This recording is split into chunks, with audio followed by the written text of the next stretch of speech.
Les ristournes ont bondi de 40 % chez Desjardins en 2017. Les membres vont se partager 202 millions de dollars, soit 58 millions de plus que l'an dernier. Et pour l'ensemble de 2017, Desjardins a dégagé des excédents avant ristournes, des profits de plus de 2 milliards 150 millions de dollars, 21 % de plus qu'en 2016. Les revenus ont dépassé les 17 milliards de dollars. L'actif net du mouvement atteint 275 milliards de dollars. Notre invité, Guy Cormier, président et chef de la direction du Mouvement Desjardins. Bonsoir, M. Cormier. Bonsoir, M. Filion. Excellent résultat, même des résultats records. Oui, tout est au vert, finalement, dans vos résultats. Comment vous expliquez en quelques mots ces bons résultats? Bien, effectivement, tout est au vert. Premièrement, une année où il y a 3 éléments qui expliquent cette bonne performance-là. La vente de l'une de nos filiales en assurance de dommages dans l'Ouest canadien, qui a généré des profits de 249 millions de dollars par rapport à cette activité-là, mais surtout des activités dans notre réseau des caisses qui sont en forte croissance. Donc, on sent vraiment, au cours de la dernière année, année et demie, là, un rapprochement du Mouvement Desjardins avec nos membres. On le sent vraiment. Nos membres sont en croissance en termes de membership. Nos volumes d'affaires sont en croissance, plus d'hypothèques, plus d'épargne, plus d'entreprises. L'économie va bien, mais on sent aussi actuellement qu'il y a un virage où les gens sentent un Desjardins plus près d'eux, autant au niveau de la technologie qu'au niveau des services que l'on offre, que de la proximité humaine. Et les gens font affaire avec Desjardins, donc ça génère de meilleurs volumes. Et je termine sur la gestion de patrimoine. La gestion de patrimoine. Ça, c'est très, très bien chez Desjardins actuellement. Mais je vous pose quand même la question. Vraiment, les gens vous sentent plus près d'eux, compte tenu de ce qu'on a beaucoup parlé au cours de la dernière décennie, avec les fermetures de caisses, etc. Les gens sentent qu'il y a une proximité quand même avec Desjardins? Tout à fait. Nous, nos indicateurs sont ouverts dans la satisfaction des membres, dans la satisfaction sur nos outils technologiques, sur notre virage technologique au niveau du web, au niveau du numérique. Les gens font affaire avec nous à travers les plateformes technologiques.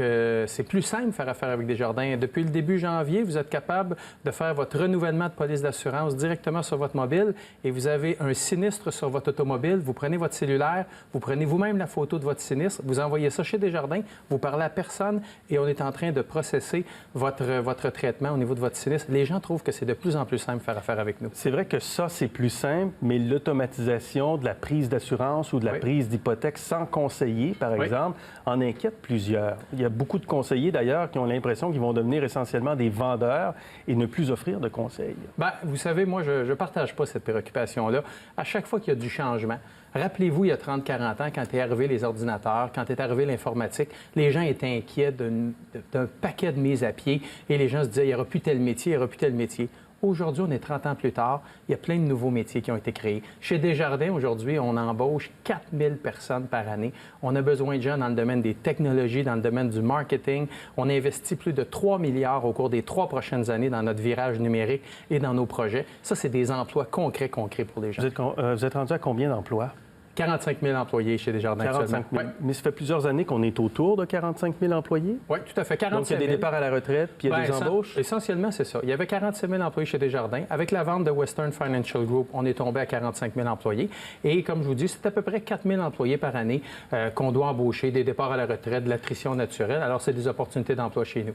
Est-ce que la réflexion, là, la ristourne augmente de 40 Donc, on voit qu'elle est là. Puis vous aviez dit ici sur ce plateau que vous vouliez la garder. Est-ce que la réflexion sur les ristournes est terminée? Dans le fond, la réflexion sur la ristourne, elle est terminée dans la mesure où il y a eu un congrès cet automne chez Desjardins. Les gens se sont positionnés sur la ristourne. C'est intéressant que vous ameniez ce point-là. On en discute à notre conseil d'administration au cours des prochains jours. Notre volonté, c'est que la ristourne soit là pour rester. Et de la faire évoluer. Actuellement, la ristourne, on la verse beaucoup sur les prêts que vous avez dans votre caisse et sur l'épargne que vous avez. Et là, on aimerait l'ouvrir sur tous les produits Desjardins que vous maintenez. Police d'assurance auto, police d'assurance habitation, carte de crédit, tous les portefeuilles que vous avez et surtout, continuer de la faire progresser. On est moins sur l'épargne, on est plus sur la consommation de produits. Donc, plus vous consommez, achetez des produits chez Desjardins, plus vous aurez droit à des ristournes. Bien, moi, j'aime le dire sous l'angle, plus vous faites affaire avec votre coopérative, plus vous contribuez à la prospérité de votre coopérative, meilleur sera le retour à nos membres et à la communauté. Cette année, c'est 320 millions de dollars qui vont être retournés dans les communautés, dont 202 millions en ristournes, 55 millions de plus. Il n'y a pas beaucoup d'entreprises au Québec qui retournent 320 milliards, 15 de ces excédents dans les collectivités, dans les milieux. Ça, c'est ce qui différencie Desjardins. Deux dossiers que je vais aborder avec vous qui Oui. sont dans l'actualité. Puis puisque vous êtes là, je pense que c'est important de vous poser des questions sur l'affaire Samuel Archibald, Oui. par exemple, sur cet auteur qui dit qu'il n'avait plus ses prestations de Desjardins Assurance. Desjardins Assurance a changé finalement après avoir contacté, après avoir discuté avec Samuel Archibald. Est-ce que l'évaluation de Desjardins Assurance, parfois, est-ce que Desjardins Assurance fait des erreurs et est-ce qu'elle a fait une erreur dans ce cas-ci? Bien, écoutez, ce cas spécifique-là, vous comprendrez là, que je ne pourrais pas le traiter concrètement parce qu'il y a de la confidentialité, mais ce que je peux vous dire, c'est qu'on est sensible à cette réalité-là. 50 des demandes d'invalidité chez notre assureur vie actuellement, c'est des demandes qui sont liées à la santé mentale. Ça, c'est la réalité. Et on ne décide pas ça chez Desjardins, là, comme ça, sur le coin d'une table. On fait affaire avec des spécialistes, des médecins traitants, des psychiatres, des psychologues. On écoute ces gens-là et on porte un jugement.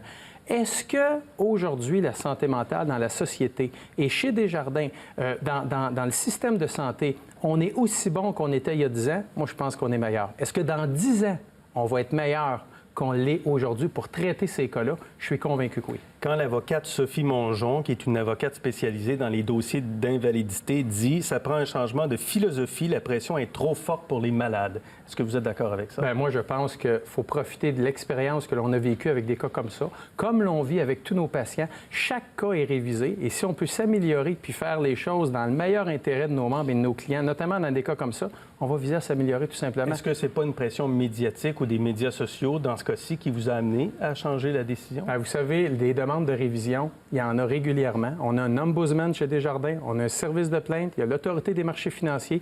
Donc, il y a des gens qui vont voir ces paliers-là et qui disent, bien, moi, j'aimerais ça qu'on révise mon dossier. Donc, c'est une mécanique qui est régulière. Moi, quand je suis arrivé au bureau le lundi matin, déjà, les gens de notre compagnie d'assurance étaient en train de réviser ce dossier-là parce que, justement, il y avait un défi comme tel, il y avait un enjeu comme tel, puis on avait eu des communications avec notre assuré. Donc, c'est ça aussi qui est l'enjeu. C'est pas tout le monde qui a la chance de pouvoir s'exprimer dans les médias puis dire, attention, moi, j'ai l'impression que je suis victime d'une injustice. Non, puis il y a des mécanismes qui existent déjà chez Desjardins, comme dans toute autre compagnie d'assurance, où les gens peuvent faire valoir leurs points, parler à notre ombudsman et demander à ce que leur dossier soit révisé. C'est une pratique courante comme telle. Autre dossier, vous avez annoncé une stratégie sur les changements climatiques le 6 décembre dernier, mais vous avez aussi levé votre moratoire sur la question du financement des oléoducs, puis vous maintenez un prêt de 145 millions à Kinder Morgan pour Trans Mountain. Est-ce que c'est bien avisé que de maintenir cet argent-là, alors que d'autres groupes financiers comme BNP Paribas et ING décident de ne plus financer des projets, soit de pétrole de schiste ou de sable bitumineux? Bien, nous, la position qu'on a prise chez Desjardins après 3-4 mois de réflexion, après avoir écouté des parties prenantes comme Greenpeace, les Premières Nations, des gens d'affaires, des experts universitaires, nous, on loge à l'endroit de la transition énergétique. Donc, on est dans un contexte où on est convaincu qu'au cours des prochaines années, on doit passer d'une économie peut-être plus énergie fossile, énergie hydrocarbures, à une énergie plus verte. On veut faire partie de la solution. Et c'est ce qu'on a décidé de faire. Bien, on a commencé dès le mois de décembre. Quand vous décidez que vous allez être carboneutre, quand vous avez décidé que vous allez être carboneutre dès 2017, vous prenez l'engagement de réduire de 25 votre empreinte carbone d'ici 2020. Vous intégrez des critères. Quelle est la valeur de ça quand vous maintenez un financement pour un projet de sable bitumineux dans l'ouest du Canada? Bien, la valeur que ça, c'est qu'on est en affaires. On fait confiance aux gens. Les gens font affaire avec nous. On a signé un contrat avec ces gens-là en début d'année 2017. On ne peut pas dire à nos partenaires, parce qu'il y a une pression, on arrête de respecter nos engagements. Je pense que nos membres et les gens qui font affaire avec Desjardins ne seraient pas très sécurisés de sentir qu'à n'importe quel moment, Desjardins peut renier sa parole comme telle. Ceci étant dit, est-ce qu'avec les nouveaux critères qu'on a mis de l'avant, on pense qu'au cours des prochaines années, avec ces nouveaux paramètres-là, on va passer d'une transition énergétique vers une autre? La réponse, c'est oui. Parfait. On va vous suivre. Monsieur Cormier, merci beaucoup. Merci beaucoup. Merci pour cette entrevue. Merci.